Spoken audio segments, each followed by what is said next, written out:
Porque la historia se lee, se escucha, se vive. Radio Educación y el Instituto Nacional de Estudios Históricos de las Revoluciones de México presentan Historia Viva. La voz del pueblo de México.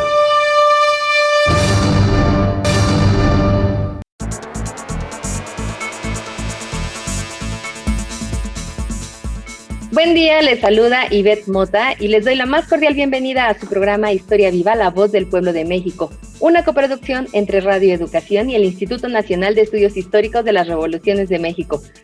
Con el gusto de siempre, los invito a que nos acompañen los próximos minutos para explorar un tema de la actualidad que, aunque se remonta a principios del siglo XX, con el tiempo permanece vigente. Me refiero a la historia mínima a tratar hoy, la de las izquierdas en México. Y para ello, en principio, doy la bienvenida al doctor Felipe Ávila. ¿Cómo estás, Felipe? Muy bien, Ivette, con mucho gusto de saludarte a ti, a nuestro invitado Ariel Rodríguez Curi y a nuestro amable auditorio. Así es, nos da muchísimo gusto saludar nuevamente al historiador Ariel Rodríguez Curi, quien es el autor del libro Historia Mínima de las Izquierdas en México, de la colección editada por el Colegio de México. Nuevamente es un gusto recibirte, Ariel. Buenas tardes. Buenas tardes, Ivette. Muchos saludos a todos y al auditorio, por supuesto. ¿Qué les parece si antes de dar inicio a esta charla, escuchamos algunos datos de la vida profesional de nuestro invitado, el doctor Ariel Rodríguez Curi, y comenzamos en un momento más?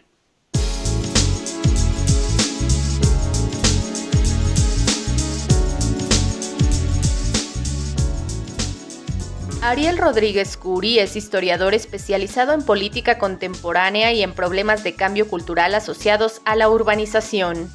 Ha escrito 3 libros propios: La experiencia olvidada, El Ayuntamiento de México, Política y Gobierno, 1876-1912, Historia del Desasosiego, La Revolución en la Ciudad de México, 1911-1922, y Museo del Universo, Los Juegos Olímpicos y el Movimiento Estudiantil de 1968, editados todos por el Colegio de México. Cada una de sus publicaciones dan muestra de su compromiso con la historia de la Ciudad de México. Asimismo, Ariel Rodríguez Curi ha coordinado, entre otros, los volúmenes colectivos La Población y la Sociedad, 1808, Historia Política de la Ciudad de México desde su fundación al año 2000, y Ciudades Mexicanas del siglo XX, 7 estudios históricos. Como académico ha impartido cursos en diversas universidades del país, tales como la Universidad Michoacana de San Nicolás de Hidalgo, el Instituto Mora, la Universidad Autónoma Metropolitana, la Facultad de Ciencias Políticas de la UNAM, la Universidad Iberoamericana y el ITAM. También ha sido profesor invitado en la Universidad de California en San Diego e investigador invitado en la Universidad de Columbia. En el año 2010 recibió la Medalla al Mérito Cultural Carlos Monsiváis en reconocimiento a su trayectoria académica. Ha dirigido cerca de una veintena de tesis de grado y ha colaborado en múltiples comités editoriales para diversas revistas especializadas. Es miembro nivel 3 del Sistema Nacional de Investigadores.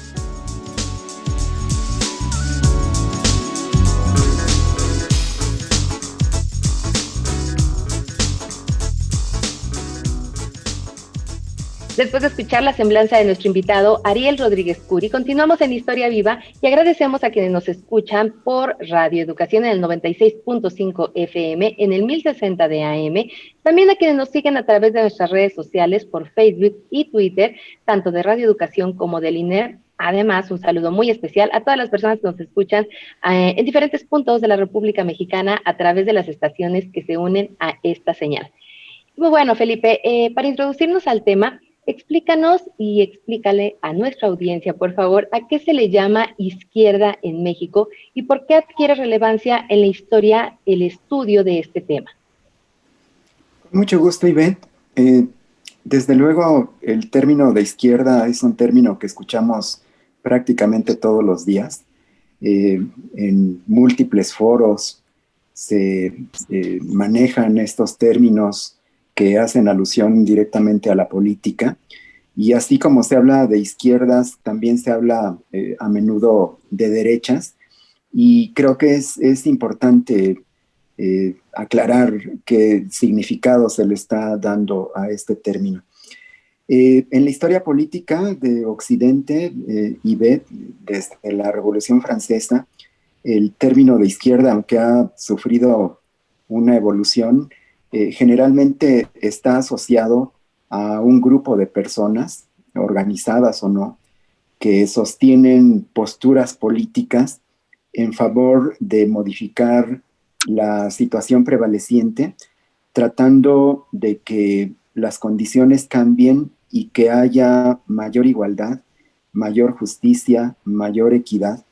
El pensamiento de izquierda parte de un reconocimiento de que en la sociedad existen profundas desigualdades, que hay una distribución inequitativa de la riqueza y del poder, que hay un sector de la sociedad prácticamente en todos lados que tiene una situación excepcional de mejores condiciones de vida y que por lo regular la mayoría de la sociedad vive en condiciones de pobreza, de marginación, de exclusión, y que siempre hay un grupo o grupos dominantes que ejercen el control político, que ejercen una dominación y que establecen condiciones en donde esa dominación se perpetúa, se mantiene, se conserva y aún se amplifica. Y que en condiciones normales la vida de la mayoría de los hombres y de las mujeres de las distintas sociedades se lleva a cabo en condiciones extremadamente difíciles que hacen necesaria pues no solamente la intervención del Estado o de organismos públicos que traten de mejorar esas condiciones de marginación y de pobreza, sino que elaboran propuestas políticas en donde a veces culminan en organizaciones, en partidos que tratan de influir en la sociedad para moderar esos desequilibrios.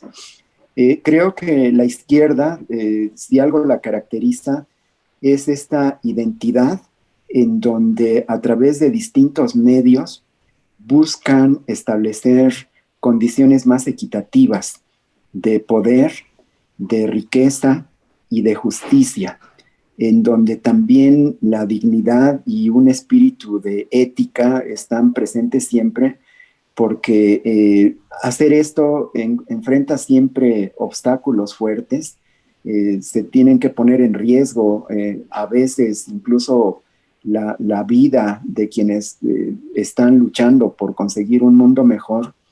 Y esto significa también que hay un desprendimiento, un altruismo, una búsqueda de ayudar a los demás con aras de establecer un ideal de una sociedad más equitativa, más justa y más democrática.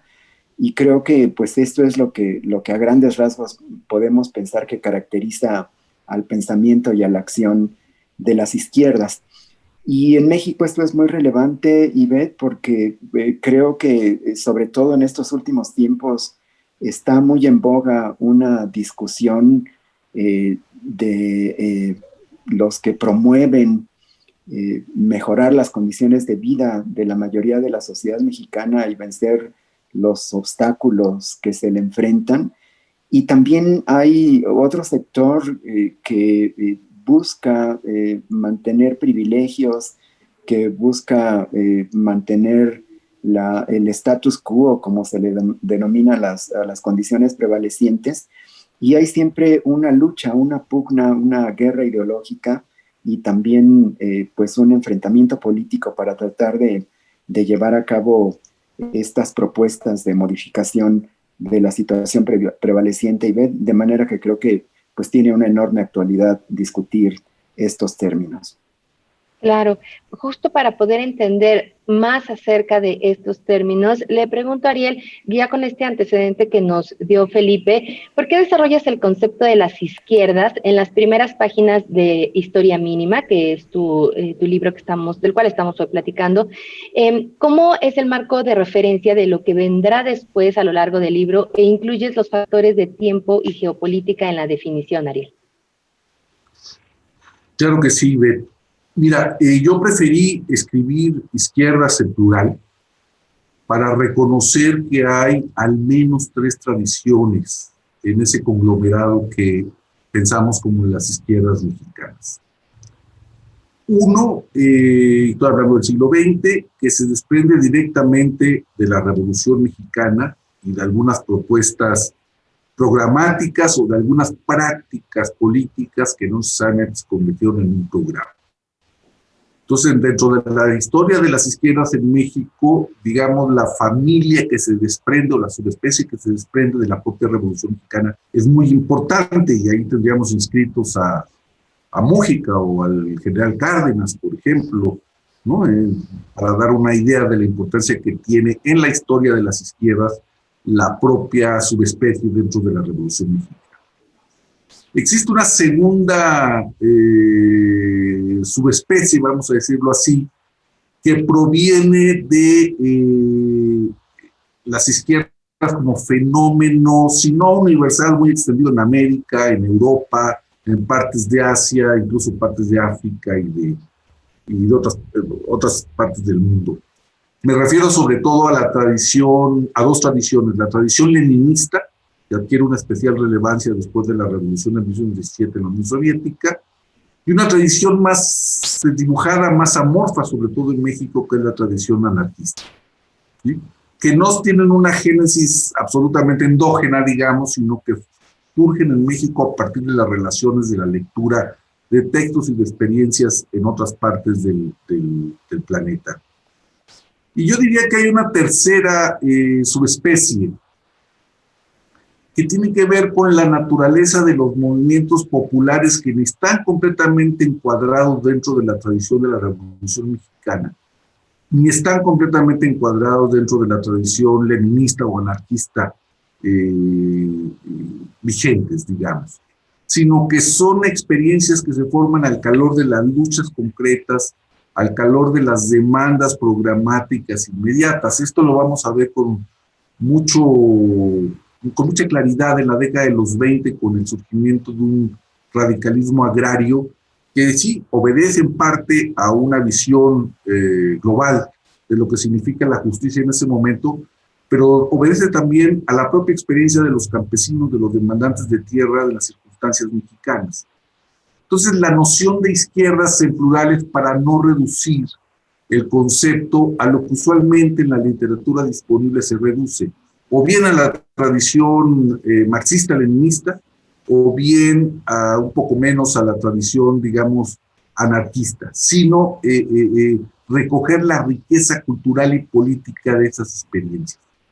Ahora, todo esto que he dicho, en el caso específico mexicano, está, no digamos determinado, sino sobredeterminado por una realidad geopolítica extraordinaria, que prácticamente ninguna otra nación en el mundo tiene. Somos el vecino de la gran potencia del siglo XX. Tenemos 3,000 kilómetros de frontera con Estados Unidos.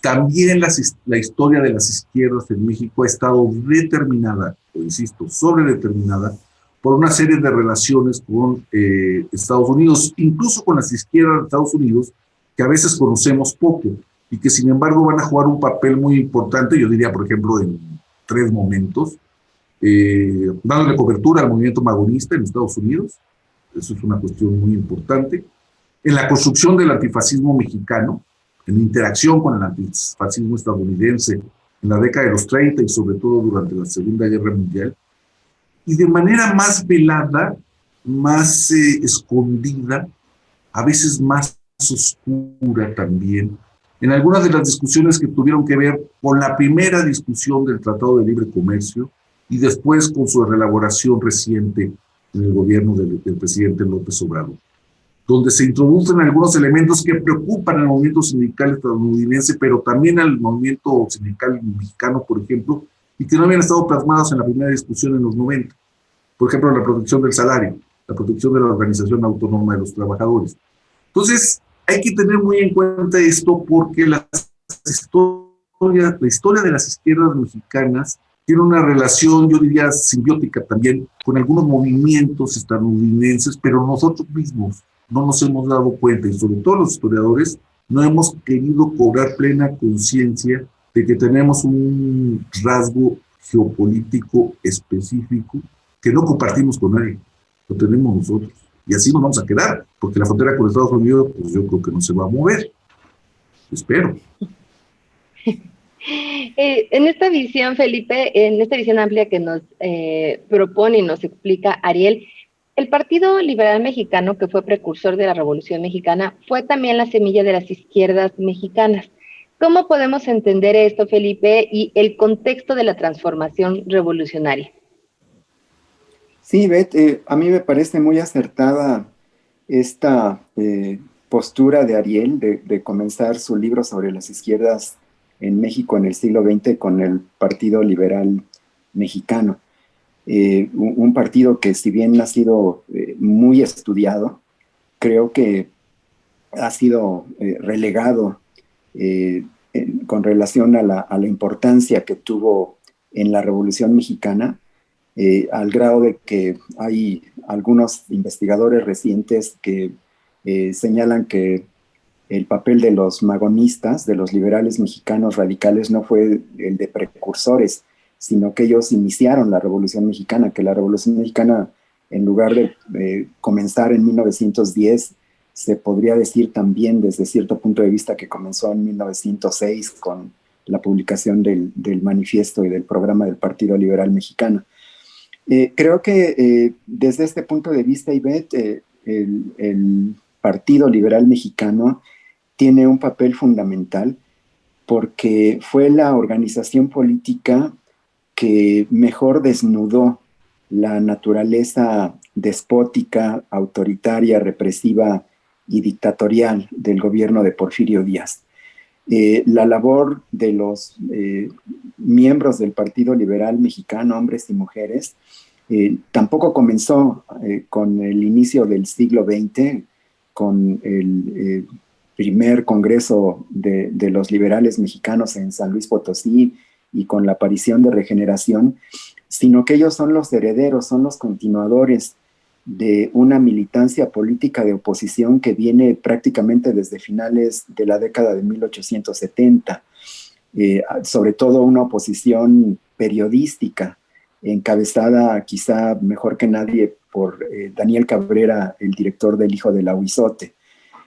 Durante los 30 años que duró el gobierno de Porfirio Díaz, esta oposición radical, liberal, creo que hizo una enorme tarea de desnudar la naturaleza de clase y el sistema social injusto sostenido por el gobierno de Porfirio Díaz en beneficio de una oligarquía y de empresas extranjeras. Creo que los liberales mexicanos, entre ellos los magonistas, tuvieron la capacidad de sostener una prensa crítica periódica con una enorme influencia, pero además formar a una generación de militantes radicales que después fueron quienes iniciaron la Revolución Mexicana. Con esa formación, con esos antecedentes, con esas raíces liberales radicales, que quien mejor los representó fue el Partido Liberal. De la misma manera, Ivette, creo que el programa del Partido Liberal fue el programa más completo que se hizo durante la gesta armada, durante la década revolucionaria del 10 al 20 del siglo pasado. Creo que en él abrevaron casi todos los planes revolucionarios y desde luego las propuestas que se llevaron a cabo en la discusión del Congreso Constituyente y que se plasmaron en los artículos de la nueva Constitución Política, porque creo que era el mejor diagnóstico, no solamente de cómo funcionaba la sociedad mexicana bajo el gobierno de Porfirio Díaz, sino también cuáles eran sus salidas desde el punto de vista de los trabajadores y de los campesinos. Los magonistas tuvieron la capacidad no solamente de hacer una enorme labor de propaganda y de pedagogía política, sino también de formación de cuadros y de intentos de organización político-militar que, aunque fueron un fracaso rotundo, creo que pues sí alentaron el estallido de la revolución que ocurrió en 1910, y ellos siguieron siendo un referente indispensable. Quizá haya sido el grupo político que tuvo más claridad, mayor consistencia ideológica, y que hizo las propuestas políticas más avanzadas que tuvieron un papel determinante en el transcurso de la Revolución Mexicana, y que muchos de esos postulados y principios fueron recogidos por algunos de los cuadros que se formaron dentro de esa red orgánica que fue construyendo durante años el Partido Liberal Mexicano. Y por eso me parece que es muy acertado comenzar desde ahí esta historia de las izquierdas. Y antes de entrar a este tema justo y entender por qué, preguntarle a Ariel por qué decidió ir justo hasta ese momento histórico para hablar de este tema, vamos antes a escuchar una cápsula, una muy breve cápsula que preparó el equipo de producción sobre el tema que hoy estamos conversando, las izquierdas en México, y regresamos en un momento más aquí a Historia Viva.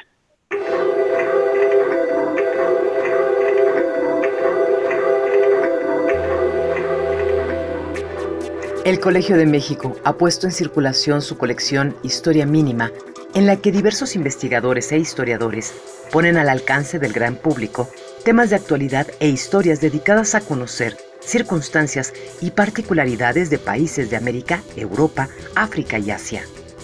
Este esfuerzo editorial honra al historiador Daniel Cosío Villegas, quien en 1973 editó La Historia Mínima de México, un esfuerzo intelectual en síntesis para acercar a varias generaciones con la historia de nuestro país de manera clara y concisa. Durante mucho tiempo, el libro mínimo de Cosío Villegas fue utilizado como manual de historia en secundarias y preparatorias. La colección lanzada por el Colegio de México cuenta con títulos como Historia Mínima del Neoliberalismo, La Historia Mínima de la Guerra Civil Española, de los feminismos en América Latina, de la migración México-Estados Unidos, o bien otros títulos referentes a Rusia, Argentina, Chile o el PRI, entre muchos títulos más.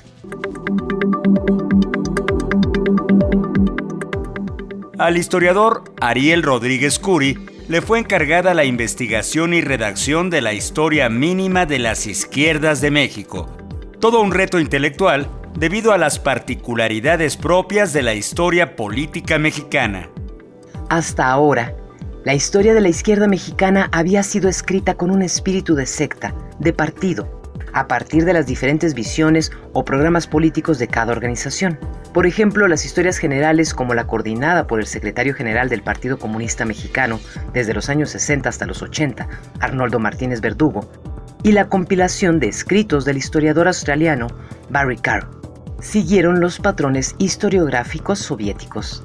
Estos libros estaban interesados en negar la validez política de las tendencias contrarias al Partido Comunista, ensalzar a los dirigentes comunistas y en señalar nuevos objetivos políticos para el proletariado mexicano.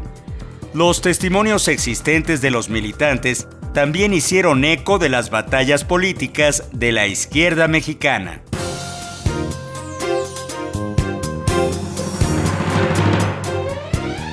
La historia se convirtió en una herramienta pragmática para legitimar las acciones del presente. La comprensión histórica y el análisis se dejaron de lado para ofrecer en su lugar una historia de sacrificio edificante y de traiciones políticas.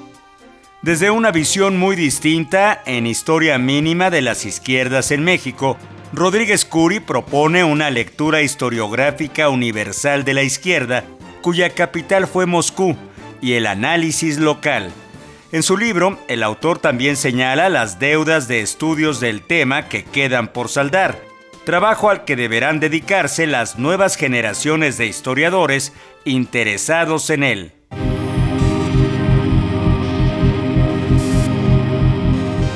El historiador inicia su libro con la definición de las izquierdas, no como un concepto monolítico, sino como un mosaico de partidos, de organizaciones, de ideologías.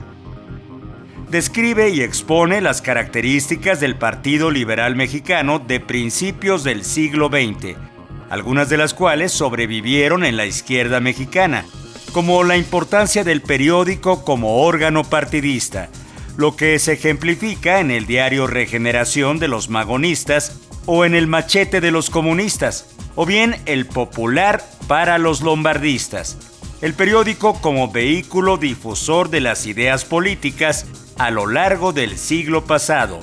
Así es como esta historia mínima de las izquierdas en México se ofrece como una visión de conjunto de un tema muchas veces deformado, alimentado de odios o de usos políticos. Por eso, Historia Mínima de las Izquierdas en México ilustra brillantemente el conocimiento acerca de las izquierdas.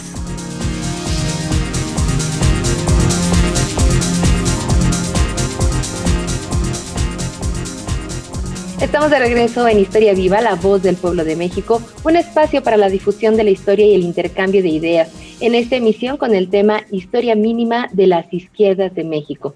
Y bueno, para retomar, Ariel, para iniciar tu recorrido por las izquierdas de México, tu punto de arranque fue justamente el Partido Liberal Mexicano y la Revolución Mexicana. ¿Por qué decidiste ir a ese momento o hasta ese momento de la historia?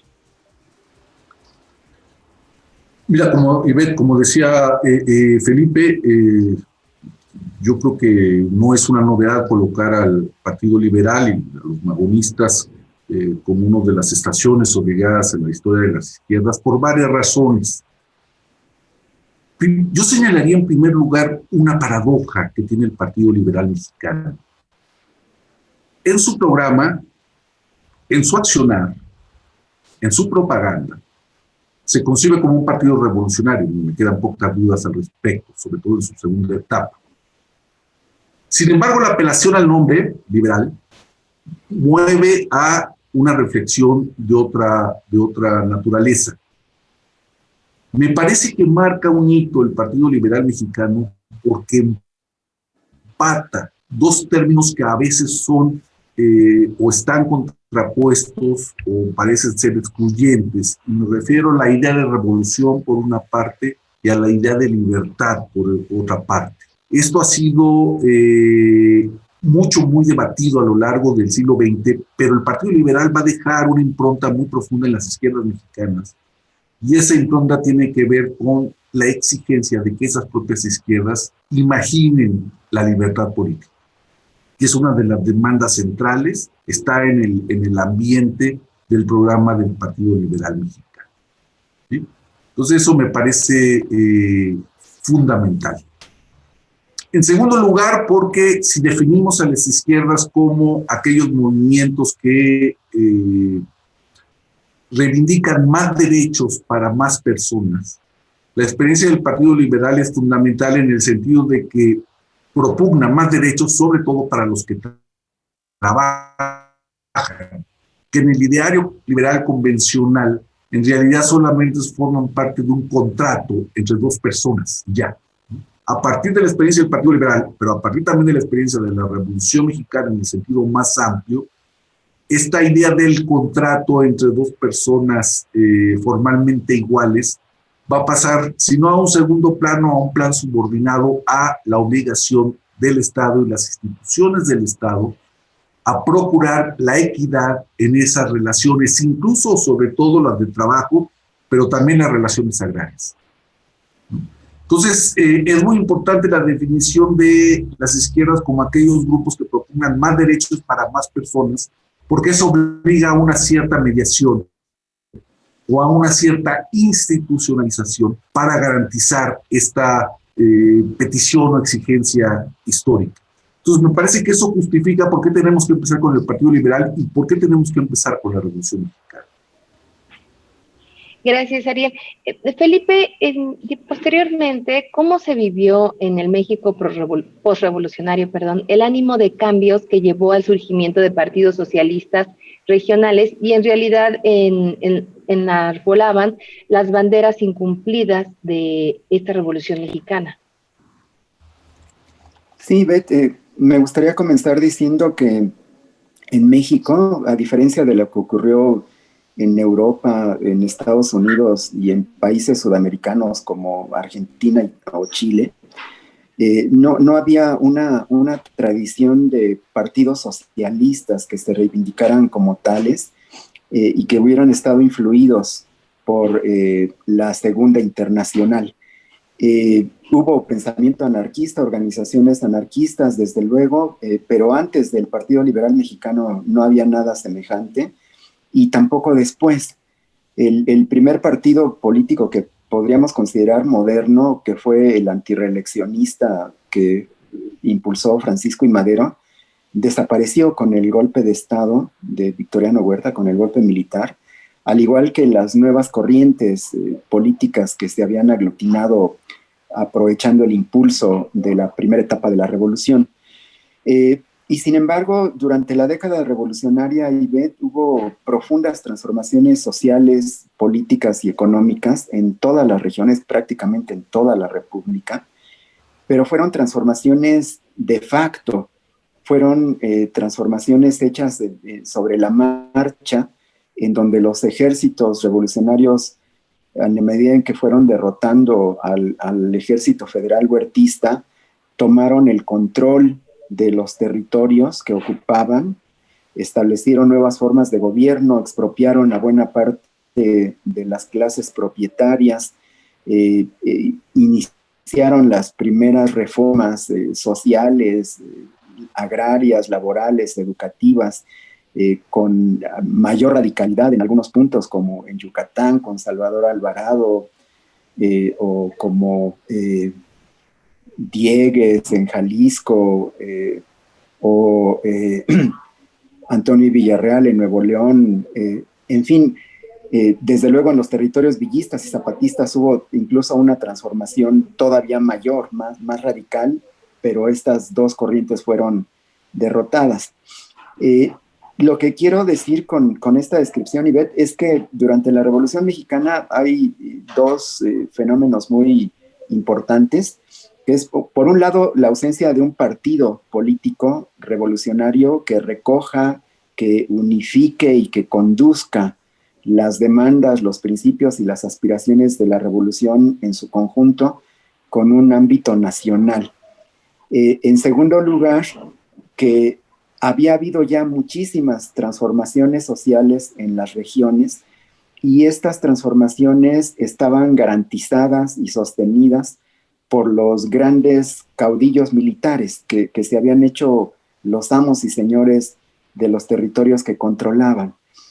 Había pues una ausencia de una organización política nacional única de los revolucionarios triunfantes y por otro lado había muchos caudillismos y cacicazgos revolucionarios en las regiones. Algunos de estos caudillos eran muy radicales y habían estado influidos no solamente por el Partido Liberal Mexicano, sino también por los nuevos acontecimientos que estaban pasando en el mundo que estaba siendo testigo del estallido de la Gran Guerra, de la Primera Guerra Mundial, y que recogen algunas de las experiencias que están ocurriendo en otros lugares. Y por eso, con la legitimidad que da la Constitución Política de 1917, con su contenido radical, particularmente en los ámbitos agrario y obrero, sirve de bandera para muchas de las luchas campesinas, populares, obreras, que se desarrollan en los años posteriores y particularmente en los años 20. Y una beta riquísima que pues no es más que una constatación del carácter esencialmente agrario de la Revolución Mexicana es la proliferación de partidos socialistas que enraizan y que se nutren de los grupos campesinos. México seguía siendo un país fundamentalmente agrario, en donde los campesinos eran la clase más importante y la que había sostenido a los grandes ejércitos revolucionarios, y creo que eso se reflejaba en este radicalismo de los años 20, en donde surgen partidos regionales con base esencialmente campesina, aunque no únicamente, también incorporan a otros grupos populares de trabajadores, de colonos, de amas de casa, profesionistas, estudiantes, pero que se identifican con los postulados socialistas a la manera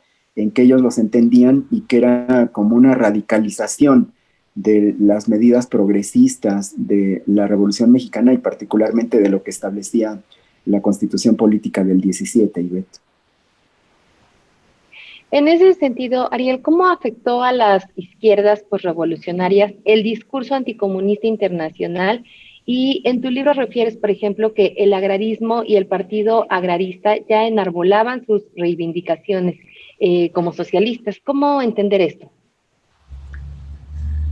Yo creo que en este aspecto, Ivette, es muy importante la Constitución del 17 y en general los discursos alrededor de la Constitución y de la Revolución. Porque una condición de la libertad política y de la capacidad de actuar autónomamente de los grupos populares es tener un vocabulario. Es decir, tener las palabras para nombrar las cosas.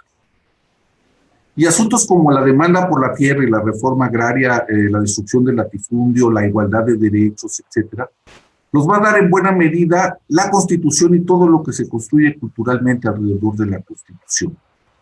Y eso, yo creo que los grupos populares van a tener una gran percepción, una gran capacidad para entender y reformular sus demandas en los términos que eran atendibles por la propia élite revolucionaria en formación.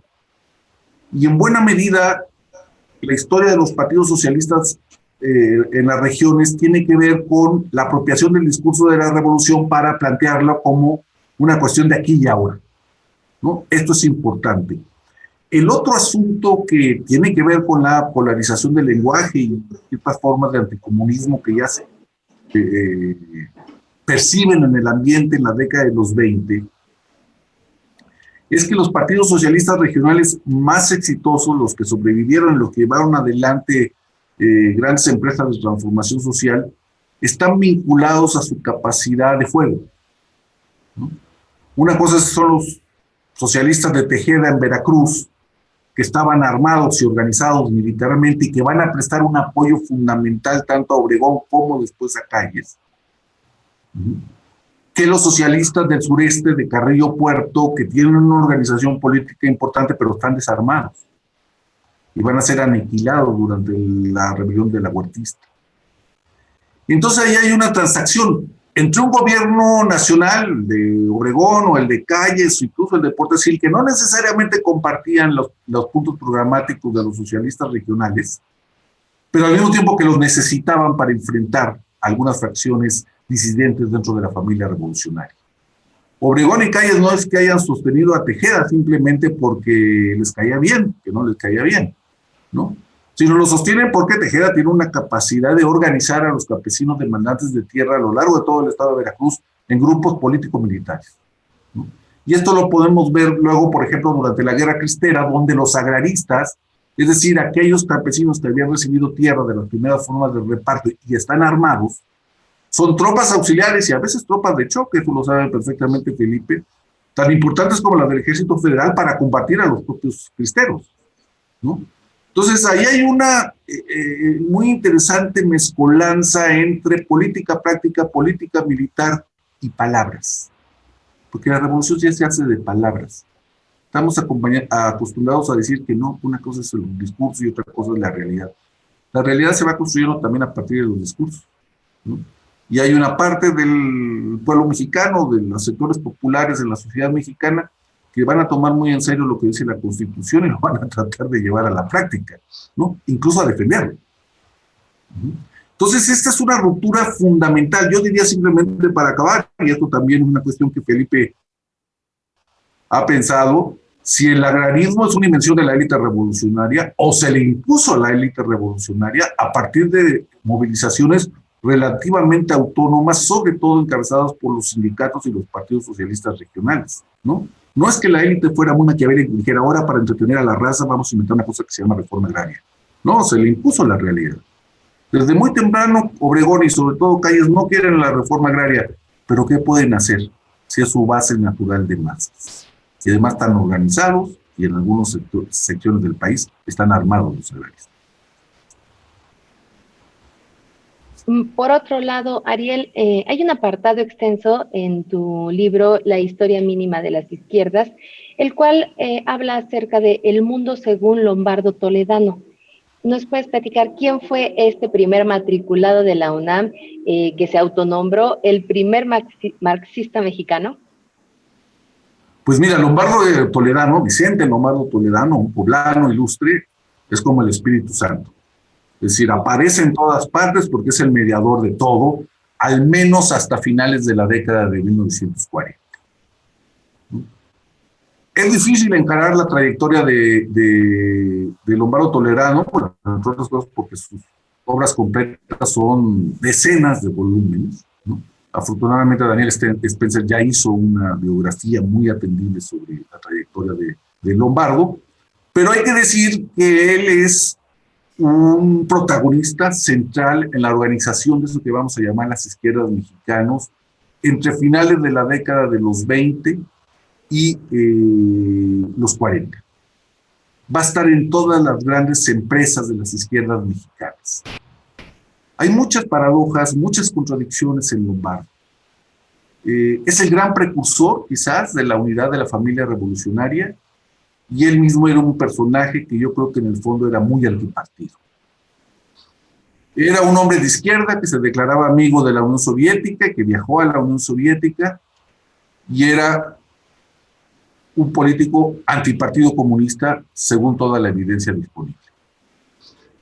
Era un hombre que tenía una filosofía de la historia, según él, muy elaborada de por qué el mundo transitaba o debía transitar hacia el socialismo, pero esa gran filosofía de la historia la acomodaba muy convenientemente a veces a la realidad mexicana para justificar cosas que a veces no eran justificables, incluso para la izquierda más primitiva del momento. Y sin embargo es un gran artífice de cosas concretas como la CTM, como el propio partido oficial, y creo que lo que yo hago en el libro es reconocer el papel que juega también en la conformación de lo que yo llamo el Frente Popular a la Mexicana. Era muy difícil construir un frente antifascista al final del cardenismo y durante los años de la Guerra Mundial, entre otras cosas porque los frentes populares se estructuraban alrededor de la competencia electoral, en Chile, en Francia, en España, etc. En México, para 1940, la legislación electoral es completamente anacrónica. Estamos utilizando la ley electoral de 1918, que prácticamente reconoce la existencia de cualquier grupo de personas que se organice para llamarlo partido, que no tiene una legislación sobre el funcionamiento de la jornada electoral, etc. Era muy difícil formar una gran alianza alrededor del proceso electoral. Lombardo se las ingenia para formar una gran alianza alrededor del gobierno de la revolución, primero con Cárdenas y después con Ávila Camacho. Le arrebata la iniciativa a los comunistas, que en otros países tuvieron un protagonismo muy importante, y conforma lo que yo llamo el Frente Popular a la Mexicana, incluso, y esto es una discusión historiográfica de fondo, creo yo, contra las corrientes que insisten que Ávila Camacho es simplemente la moderación o el fin del cardenismo. Yo digo que es la continuación del cardenismo en la forma de Frente Popular, y que la verdadera rectificación viene con Alemán, ¿no? Y que haya durado en ese Frente Popular a la Mexicana unos buenos 7 u 8 años, se lo debemos en buena medida a Vicente Lombardo Toledano. Nos queda poco tiempo, pero bueno, tratamos de abordar los puntos principales de tu libro, Ariel, y en el fin de un primer gran apartado de la historia mínima de las izquierdas en México, das pie al perfil del gran hombre de la izquierda, José Revueltas, puente entre dos épocas, entre guerras, y muy breve, ¿qué nos resaltarías de Revueltas? Yo creo que Revueltas lo hemos leído mal, si me permiten, y nos hemos quedado con la imagen del Revueltas del ensayo de un proletariado sin cabeza, del Revueltas espartaquista. Y hemos perdido de vista que Revueltas es un lombardista, Revueltas es un comunista, y Revueltas es un fervoroso partidario de que la izquierda mexicana salga a la esfera pública, participe en las elecciones, y se ha visto no como grupos clandestinos, sino como grupos abiertos y ventilados. Yo creo que hemos leído mucho en el ensayo de un proletariado sin cabeza y muy poco México, una democracia bárbara. Y yo sí invitaría sobre todo a los jóvenes historiadores a que vuelvan a pensar el problema de Revueltas, porque Revueltas es un problema intelectual, no solamente un problema literario, ¿no? Y lo volvamos a poner sobre la mesa. No quedarnos con la Revuelta nada más de los 60, sino también de fines de los 50. Por eso yo digo que Revueltas está entre Gramsci y Lenin. Claro. Muchísimas gracias, Ariel. Pues bueno, el tema, la próxima semana nos acompaña nuevamente el historiador Ariel Rodríguez Curi para continuar reflexionando sobre su más reciente libro, Historia Mínima de las Izquierdas en México. Tenemos un minutito, Felipe. ¿Qué concluyes de este programa y con qué continuamos el siguiente? Bueno, hemos estado siguiendo casi puntualmente la estructura del libro de Ariel, esta Historia Mínima de las Izquierdas en México, que es una muy importante contribución.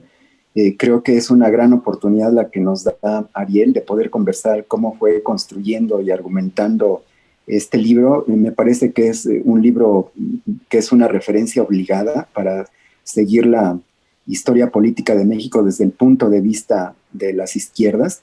Y bueno, pues desde luego nos quedan muchísimos temas que no hemos comenzado a abordar y que esperamos poder ir desahogando hasta donde el tiempo nos lo permita en la siguiente emisión de este programa, al que invitamos con muchísimo gusto a nuestro amable auditorio, Ivette. Así es. Muchísimas gracias, doctor Felipe Ávila, al historiador Ariel Rodríguez Curi, por acompañarnos hoy, y los esperamos a ustedes y a toda nuestra audiencia en un siguiente programa de Historia Viva, La Voz del Pueblo de México. Por lo pronto, quédese en la señal de Radio Educación.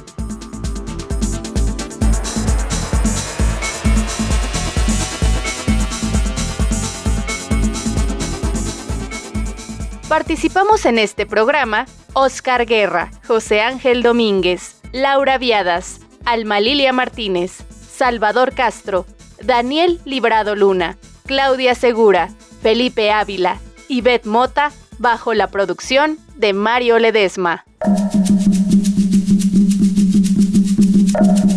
Porque la historia se lee, se escucha, se vive.